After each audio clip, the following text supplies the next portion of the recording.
Mga katimex, meron naman tayong mumukbang mga katimex.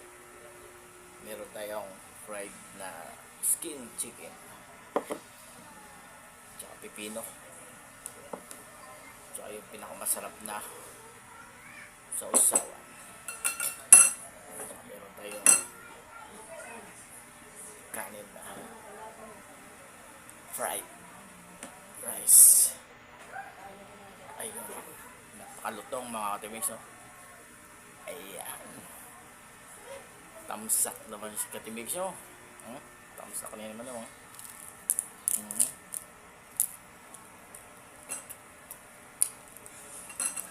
Bawang. Ayan sa kamay natin.